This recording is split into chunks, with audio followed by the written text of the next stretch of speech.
Hey, it's Joshua Vergara. What's going on, everybody? And this is the Xiaomi Mi Mix 2S.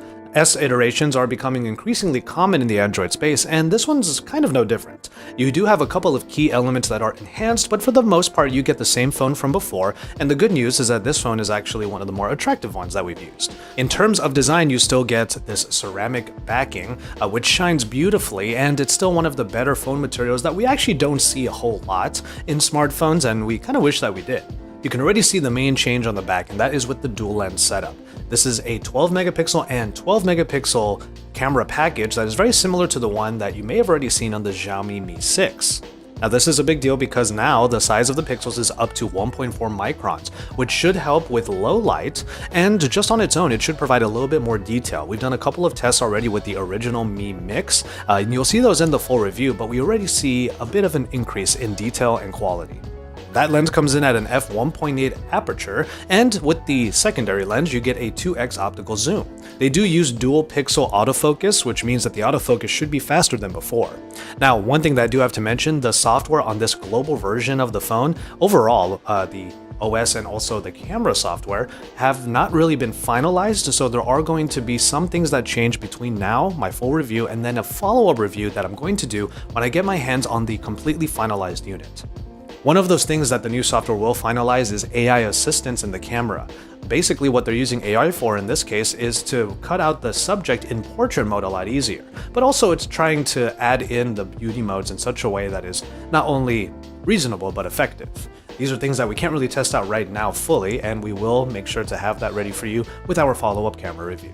With that said, MIUI is now at version 9 and it has been updated to Android O, and that should mean a lot of different features have been added onto here, but it still mainly looks familiar from previous MIUI iterations. It is the operating system that gets updated on the regular because of feedback in the forum, so there are always going to be certain features that are added into here that you may not really expect. For example, swipe gestures that are really similar to the ones found on the iPhone X. But speaking of that screen experience, yes, you still get the traditional Mi Mix full screen experience with a really good screen to body ratio. It is a 6-inch display at 18:9 aspect ratio, and it is a full HD plus panel. It's still a lovely viewing experience, and it's good to have that much screen, especially on the top portions of the phone, because of course the camera has been moved down to the bottom just like before.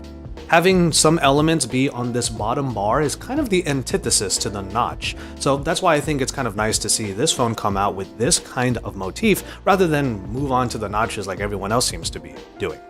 Just like before, this screen is achieved by putting a very small call speaker at the top, and then an ultrasonic sensor is what it uses for proximity, so that when the phone is next to your face, it knows that and will turn off the screen.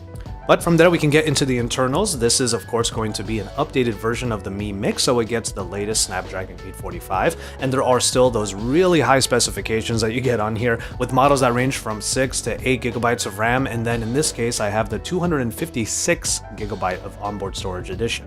One thing to note for anyone that might be importing this phone is that the global bands are only available on the highest end model, this 8GB RAM and 256GB storage model. It also supports dual nano SIMs, and as far as the battery goes, you get a 3400 mAh battery on here that supports Quick Charge 3.0. And speaking of the battery, one final thing we'll mention is that even though the ceramic on the back might not seem like the best place for conducive wireless charging, that is exactly what they were able to do here. It is adherent to the Qi wireless standard, and one cool thing that Xiaomi is doing is they are going to be releasing their own wireless charger that comes in at around $17 US. If you're at all a fan of Xiaomi's accessories lineup, because they tend to make pretty affordable peripherals, then this might be one you want to look out for. And the Qi wireless charging, of course, supported by the Mi Mix 2S. And so there you have it, the Xiaomi Mi Mix 2. I'll be reviewing it while abroad over the next week or so, and I'm looking forward to using it kind of in its own natural habitat because, of course, Xiaomi is not going to be releasing this phone in the West anytime soon. Hopefully the enhancements to the rear camera are going to be great, even if the front camera is still kind of in a place that we're not too excited about, but also it's a 5 megapixel shooter, so it's also not the most high-powered front-facing camera. But that's not really something that they touched. They mainly worked on the rear camera. So with that, keep it tuned to Android Authority for even more about the Xiaomi Mi Mix 2S, and you'll be able to see some content from it while I'm out on my travels, and also I might be able to show you some of the video samples from here, with the caveat of course that it is not final software yet, but I'll let you know when it is. Thank you so much for watching, and keep it tuned to Android Authority for more, and head on over to androidauthority.com for all the best, because we are your source for all things Android.